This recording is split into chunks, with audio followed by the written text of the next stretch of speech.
Hello viewers, welcome back to my channel. আজকে আমি আবারও চলে এসেছি ক্লাস 12 ফোর্থ সেমিস্টার এডুকেশনের লার্নিং মেকানিজমের ফার্স্ট পার্ট 1.1 শিখন বা লার্নিং থেকে কিছু এসএকিউ টাইপ কোয়েশ্চেন নিয়ে। এর আগের ভিডিওতে তোমরা দেখেছিলে আমি কিছু এসএকিউ টাইপ কোয়েশ্চেন আলোচনা করেছিলাম, তারই সেকেন্ড পার্ট এটা। তো চলো শুরু করা যাক। 23-এর দাগের কোয়েশ্চেনটা দেখো। পুনরুদ্রেকের ক্ষেত্রে সান্নিধ্যের সূত্রটি কি? যে সূত্রের কারণে পুনরুদ্রেকের ক্ষেত্রে একটি ঘটনা আরেকটি ঘটনাকে মনে করিয়ে দেয় তাকে সান্নিধ্যের সূত্র বলা হয়। নেক্সট কোয়েশ্চেন, 24-এর দাগের কোয়েশ্চেন। পুনরুদ্রেকের ক্ষেত্রে সাদৃশ্যের সূত্রটি কি? পুনরুদ্রেকের ক্ষেত্রে সাদৃশ্য বিশেষ ভূমিকা নেয়। দুটি বিষয়ের মধ্যে মিল থাকলে একটি মনে করলে অপরটিও মনে পড়ে, একেই সাদৃশ্যের সূত্র হিসেবে ধরা হয়। যেমন আম কাঁঠাল, মানে ধরো একজনের কথা বললে আর একজনের কথা মনে পড়ে। আম কাঁঠাল, এখানে যেরকম আছে আম জামও বলা যায়, রাম শ্যাম, রামের কথা বললে শ্যামের কথা ওঠে, এরকম যেটা একটার সাথে আরেকটার মিল থাকে সেটাকে বলা হয় সাদৃশ্যের সূত্র। নেক্সট কোয়েশ্চেন, 25-এর দাগের কোয়েশ্চেন। যান্ত্রিক স্মৃতি কাকে বলে? কোনো বিষয়বস্তু না বুঝে বারবার পুনরাবৃত্তির মাধ্যমে যখন শিখন সম্পন্ন হয় এবং সেই শিখনীয় অভিজ্ঞতা পরবর্তীকালে স্মরণ করা হয় তাকে বলে যান্ত্রিক স্মৃতি বা রোট মেমোরি বা অভ্যাসগত স্মৃতি বা হ্যাবিট মেমোরি। অর্থাৎ এটা যান্ত্রিক স্মৃতি যেমন বলা হয় তেমনি অভ্যাসগত স্মৃতিও বলা হয়, মানে যেটা আমরা না বুঝে পড়ি, মানে যেগুলো তাড়াতাড়ি ভুলে যাওয়ার সম্ভাবনা থাকে কিন্তু যান্ত্রিক স্মৃতি। 26-এর দাগের কোয়েশ্চেন। যৌক্তিক বা প্রকৃত স্মৃতি কাকে বলে? কোনো বিষয়বস্তুর হৃদয়ঙ্গমের পর ব্যক্তি যখন মনোকল্পের অর্থাৎ মেন্টাল ইমেজের সাহায্যে বস্তুকে স্মরণ করে তখন ওই প্রকার স্মৃতিকে যৌক্তিক স্মৃতি বা লজিক্যাল মেমোরি বা প্রকৃত স্মৃতি অর্থাৎ ট্রু মেমোরি বলে। মানে যেটা আমরা বুঝে পড়ি এবং যেটা আমাদের মনের ভিতর গেঁথে যায় সেরকম জিনিসকে প্রকৃত স্মৃতি বা যৌক্তিক স্মৃতি বলে। এখানে একটা ভালো উদাহরণ দেওয়া যেতে পারে, যখন আমরা কোনো সূত্র মুখস্থ করি, আমরা তো না বুঝে মুখস্থ করি, সেগুলো হচ্ছে যান্ত্রিক স্মৃতি। আর যখন আমরা কোনো জিনিস যুক্তি দিয়ে মানে বুঝে যখন মুখস্থ করি সেটাকে বলা হয় প্রকৃত স্মৃতি। নেক্সট 27-এর দাগের কোয়েশ্চেন। বিস্মৃতি বা বিস্মরণ কি? স্মৃতির অভাবকেই বিস্মৃতি বা বিস্মরণ বলে। বিস্মৃতি বা ভুলে যাওয়া হলো মনে রাখার বিপরীত। স্মৃতি হলো শিখন, সংরক্ষণ, মনে করা এবং চেনা, এই কয়েকটি মানসিক প্রক্রিয়ার সম্মিলিত রূপ। এই জটিল ক্রিয়া কোনো কারণে ব্যাহত হলে বিস্মৃতি দেখা যায়। নেক্সট কোয়েশ্চেন, 28-এর দাগের কোয়েশ্চেন। বিস্মরণের দুটি কারণ লেখো, মানে বিস্মৃতির দুটো কারণ লেখো। একটা কিন্তু অন্যভাবেও দিতে পারে, বিস্মৃতির কারণ বা বিস্মরণের কারণ বা স্মৃতিভ্রষ্টের কারণ, সবই কিন্তু একই উত্তর। বিস্মরণের দুটি কারণ কি? এক হচ্ছে চর্চার অভাব, দুই হচ্ছে বিষয়বস্তুর প্রকৃতি। তোমরা এই দুটো পয়েন্ট ছাড়া অন্য কোনো পয়েন্ট জানা থাকলে সেটাও লিখতে পারো। চর্চার অভাব, অনভ্যাসে বিদ্যা হ্রাস কথাটি এক্ষেত্রে প্রযোজ্য। যে বিষয়গুলি শেখার পর আমরা মাঝে মাঝে চর্চা করে থাকি সেগুলি আমরা মনে রাখতে পারি, কিন্তু কোনো কিছু শেখার পর দীর্ঘদিন যদি তার চর্চা না করা হয় তাহলে তার বিস্মরণ ঘটে। মানে আমরা যদি অনুশীলন না করি, একটা জিনিস পড়ে সেটাকে আমি বছরের পর বছর না পড়ে রেখে দিলাম, পরীক্ষার আগে পড়লাম, তখন সেটা আমি ভুলে যাব। কিন্তু সেটাকে যদি আমি প্র্যাকটিস করি বা সেটাকে যদি আমি প্রত্যেকদিন চর্চা করি তাহলে কিন্তু সেটা আর ভুলে যাব না। 2-এর দাগের কি বলছে? বিষয়বস্তুর প্রকৃতি। বিষয়বস্তুর প্রকৃতির ওপর মনে রাখা বা ভুলে যাওয়া অনেকখানি নির্ভর করে। এবিংহাউসের পরীক্ষা থেকে জানা গেছে যে অর্থহীন শব্দতালিকা, অর্থযুক্ত শব্দতালিকা, সম্পূর্ণ বাক্য ইত্যাদি বিষয়বস্তুর মধ্যে অর্থহীন শব্দতালিকার ক্ষেত্রে বিস্মরণের হার সবচেয়ে বেশি। মানে বিষয়বস্তুর প্রকৃতিটা কীরকম? যদি আমি অর্থযুক্ত শব্দতালিকা পড়ি তাহলে আমি কিন্তু ভুলবো না, সম্পূর্ণ বাক্য পড়লে কিন্তু আমি ভুলবো না। এখানে অর্থহীন বা এখানে আরেকটা বলা যেতে পারে অসম্পূর্ণ বাক্য, ধরো যে বাক্যটা পুরোপুরি সম্পূর্ণ নয় সেটা আমি ভুলে যেতেই পারি। আর অর্থহীন মানে কি? আমরা না বুঝে পড়ছি, তাহলে সেই জিনিসটা আমি তাড়াতাড়ি ভুলে যাব। নেক্সট হচ্ছে কল্পনা কি? নেক্সট কোয়েশ্চেন, 29-এর দাগের কোয়েশ্চেন। কল্পনা কি? কল্পনা হলো এক ধরনের মানসিক প্রক্রিয়া যা বাস্তব অভিজ্ঞতা, সংবেদন ও স্মৃতির ভিত্তিতে নতুন ধারণা, চিত্র বা কাহিনী সৃষ্টি করে। এটি শুধু বাস্তবতার অনুকরণ নয়, বরং এক বিশেষ মনস্তাত্ত্বিক ক্ষমতা যা সৃজনশীলতা, উদ্ভাবন ও কল্পবিজ্ঞানের মতো ক্ষেত্রগুলির বিকাশে সহায়ক। কল্পনা কি বলছে? একটা মানসিক প্রক্রিয়া যা বাস্তব অভিজ্ঞতা, সংবেদন, স্মৃতির ভিত্তিতে নতুন ধারণা, চিত্র বা কাহিনী সৃষ্টি করে। মানে যেটা আমরা কল্পনা করি, আমরা যেটাকে নতুন ধারণা গঠন করি, বানিয়ে বানিয়ে গল্প বলা সেটাকেই আমরা কল্পনা বলি। নেক্সট 30-এর দাগের কোয়েশ্চেন, কল্পনার দুটি বৈশিষ্ট্য লেখো। কল্পনার দুটি বৈশিষ্ট্য হলো 1 মানসিক চিত্র গঠনে সহায়ক, 2 হচ্ছে সৃজনশীলতা ও নতুনত্বের প্রধান উৎস। মানসিক চিত্র গঠনে সহায়ক, কল্পনার মাধ্যমে ব্যক্তি এমন বস্তুর ছবি বা ধারণা মনের মধ্যে তৈরি করতে পারে যা বাস্তবে উপস্থিত নেই। এটি মস্তিষ্কের সংরক্ষিত স্মৃতি ও অভিজ্ঞতার ভিত্তিতে নতুন দৃশ্যপট সৃষ্টি করে। যেটা বাস্তবে নেই এরকম জিনিস মানুষ কল্পনা করতে পারে, মানে কল্পনায় মানুষ অলিক কল্পনা করে না, যেটা আসলে বাস্তবে কোনোদিন হবে না, এরকম জিনিস মানসিক চিত্র গঠনে কল্পনা সহায়ক। নেক্সট হচ্ছে সৃজনশীলতা নতুনত্বের প্রধান উৎস। কল্পনা নতুন ধারণা, চিন্তা, সৃজনশীলতার প্রধান উৎস। সাহিত্য, শিল্প, বিজ্ঞান, প্রযুক্তি, সঙ্গীত সহ বিভিন্ন ক্ষেত্রে এটি গুরুত্বপূর্ণ ভূমিকা রাখে। অঙ্কনের ক্ষেত্রেও কিন্তু এটা কিন্তু বলা যেতে পারে যে একটা কল্পনা করে মানুষ কিছু আঁকতেও পারে। হ্যাঁ, মানে নতুন নতুন জিনিস সৃষ্টি করতে গেলে কল্পনার প্রয়োজন। মানুষ যখন নতুন নতুন কিছু সৃষ্টি করবে বা নতুনত্ব কিছু সৃষ্টি করবে, সৃজনশীলতা, তো সেক্ষেত্রে কিন্তু কল্পনাটা তার প্রধান উৎস। নেক্সট 31-এর দাগের কোয়েশ্চেন, নৈর্ব্যক্তিক কল্পনা কি? নৈর্ব্যক্তিক কল্পনা বলতে বোঝায় এমন একটি মানসিক প্রক্রিয়া যেখানে ব্যক্তি তার নিজের অভিজ্ঞতা বা ব্যক্তিগত ক্ষমতাকে বাদ দিয়ে কোনো ঘটনা বা বিষয়ে নিরপেক্ষভাবে কল্পনা বা চিন্তা করে। মানে নিজের অভিজ্ঞতাটা বাদ দিয়ে নিরপেক্ষভাবে জিনিসটাকে বিচার করলে সেটা বলে নৈর্ব্যক্তিক কল্পনা।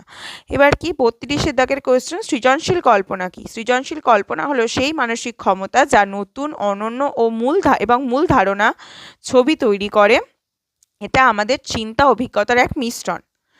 নেক্সট কোয়েশ্চেন 33-এর দাগের কোয়েশ্চেন। 33-এর দাগের কোয়েশ্চেন, কল্পনা ও স্মৃতির মধ্যে পার্থক্য কি কি? কল্পনা স্মৃতির মধ্যে পার্থক্য কি?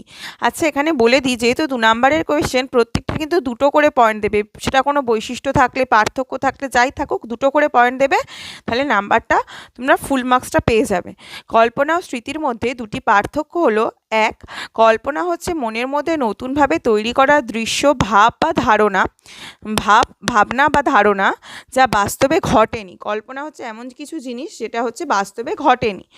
আর স্মৃতি কি বলছে? অতীত অভিজ্ঞতা, দেখা, শোনা বা অনুভব করা সত্য ঘটনার ওপর ভিত্তি করে গঠিত। স্মৃতি হচ্ছে সত্য ঘটনা, আর কল্পনা হচ্ছে যা বাস্তব নয়, অবাস্তব। 2-এর দাগেরটা কি বলছে? এটি কাল্পনিক ও কখনো কখনো অসম্ভব জিনিস নিয়েও হতে পারে, বাস্তবতার সঙ্গে মিল নাও থাকতে পারে।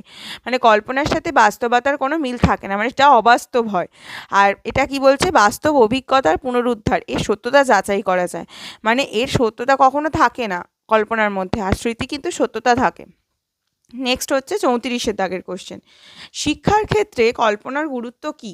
শিক্ষার ক্ষেত্রে কল্পনার গুরুত্ব হলো, 2টো পয়েন্ট আছে, বাস্তব জীবনের সঙ্গে সংযুক্তকরণ।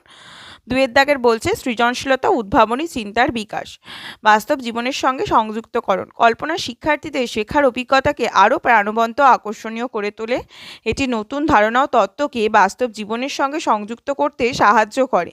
উদাহরণস্বরূপ বলা যায়, ইতিহাসের ঘটনা কল্পনা করে চিন্তা করলে তা আরও স্পষ্টভাবে বোঝা যায়। সৃজনশীলতা, উদ্ভাবনী চিন্তার বিকাশ, কল্পনার মাধ্যমে শিক্ষার্থীরা নতুন নতুন ধারণা তৈরি করতে পারে। বিজ্ঞানের গবেষণা, সাহিত্য রচনা ও চিত্রকলার মতো সৃজনশীল ক্ষেত্রগুলির বিকাশ কল্পনার ওপর নির্ভরশীল। কল্পনা কি বলছে? কল্পনার ক্ষেত্রে বাস্তব জীবনের সঙ্গে সংযুক্ত করে, আমরা যেটা সে কল্পনা করছে সেটা থেকে বাস্তবে প্রয়োগ করতে পারে। আর সৃজনশীলতা, উদ্ভাবনী চিন্তার মানে কল্পনা থেকে নতুন নতুন অনেক কিছু মানুষের মাথা থেকে বেরিয়ে আসে, যেটা থেকে নতুন কিছু সৃষ্টি হয়। 35-এর দাগের কোয়েশ্চেন, কল্পনার সাথে সৃজনশীলতার সম্পর্ক কি? কল্পনা মানসিকভাবে নতুন জিনিস ভাবার ক্ষমতা। সৃজনশীলতা কল্পনারই বাস্তব রূপ, যা নতুন কিছু সৃষ্টি করে। এ দুটোই মানসিক উদ্ভাবনের উৎস। কল্পনা ছাড়া সৃজনশীল চিন্তা অসম্পূর্ণ, মানে কল্পনা যেটা ভাবে, সৃজনশীল চিন্তা সেটা বাস্তবে রূপদান করে। 36-এর দাগের কোয়েশ্চেন, কল্পনা ও বাস্তবতার মধ্যে সম্পর্ক কি? কল্পনা ভবিষ্যতের বা অজানা জিনিসকে মনের চোখে দেখা, বাস্তবতা হলো যা বর্তমানে ঘটছে বা বিদ্যমান। কল্পনা অনেক সময় বাস্তবতার ভিত্তিতে গঠিত হয় এবং ভবিষ্যতের বাস্তবতার গঠনে সহায়ক। মানে বাস্তবতাকে গঠনে সহায়ক মানে কি বলতো, যে ধরো তুমি কিছু কল্পনা করছো, সেটাকে কিন্তু তুমি ভবিষ্যতে বাস্তবে রূপদান করতে পারবে। সেটাই হচ্ছে কল্পনার বাস্তবতার মধ্যে সম্পর্ক, বা কোনো জিনিস তুমি কল্পনা করলে সেটা কিন্তু বাস্তবে ঘটেও যেতে পারে। 37 দাগের কোশ্চেন, শিশুর মানসিক বিকাশে কল্পনার ভূমিকা কী? শিশুরা খেলাধুলা ও গল্পের মাধ্যমে কল্পনার জগতে প্রবেশ করে। এটি ভাষা, চিন্তা ও সমস্যা সমাধানের ক্ষমতা বাড়ায়। কল্পনা শিশুর সামাজিক ও আবেগগত বিকাশে সাহায্য করে। মানে শিশুরা যে গল্পের মাধ্যমে কল্পনার জগতে মানে সে যায়, তার ফলে কী হবে, তার ভাষা, চিন্তা, সমস্যা সমাধানের ক্ষমতা এগুলো কি বিকশিত হবে। তার ভাষা মানে সে আরও গল্প বলতে বলতে কি তার ভাষার বিকাশ ঘটবে, চিন্তার বিকাশ ঘটবে, সমস্যা সমাধানের ক্ষমতারও বিকাশ ঘটবে। 38 দাগের কোশ্চেন, বিজ্ঞান ও প্রযুক্তির অগ্রগতিতে কল্পনার ভূমিকা কী?